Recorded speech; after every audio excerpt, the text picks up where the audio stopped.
মানুষের জন্ম হয়েছে উদ্যোক্তা হওয়ার জন্য, কারোর অধীনে চাকরির জন্য নয়। এমন মন্তব্য করেছেন প্রধান উপদেষ্টা অধ্যাপক মোহাম্মদ ইউনূস।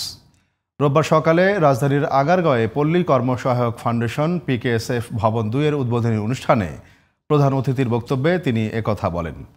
প্রধান উপদেষ্টা আরও বলেন, নারী পুরুষ মিলে কয়েক লাখ বিনিয়োগকারী হয়েছেন, উদ্যোক্তা হয়েছেন। উদ্যোক্তা হওয়ার ক্ষেত্রে বিদ্যমান আইন আরও সম্প্রসারণ করা যায় কিনা সেটিও বিবেচনা করে দেখতে হবে বলে উল্লেখ করেন তিনি।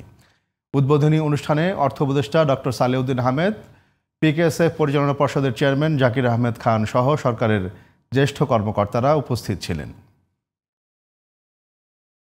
মানুষ কারো চাকরি করার জন্য আসে না, মানুষের জন্ম হয়েছে উদ্যোক্তা হওয়ার জন্য।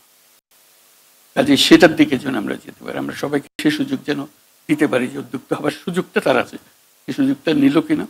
এখনো বহু রকমের মানুষ উদ্যোক্তা হয়েছে, বহু রকমের, আমরা তালিকাও করে রাখি নাই কারো, এরকম পর্যায়ে গেছি আমরা। কাজে আরো সুযোগ আসছে বড় রকমের প্রযুক্তির কারণে। একটা বড় কারণ হলো প্রযুক্তি। প্রযুক্তি আমাদেরকে একেবারে বিশ্বের সঙ্গে যুক্ত করে দিয়েছে সমস্ত কাজে। কাজেই সেই প্রযুক্তিকে ব্যবহার করে এখন সময় এসছে যে আমরা প্রতিটি মানুষকে তার সৃজনশীলতাকে কেন্দ্র করে যেখানে যেতে চায় সেখানে যাওয়ার সুযোগ আমরা করে দিতে পারি।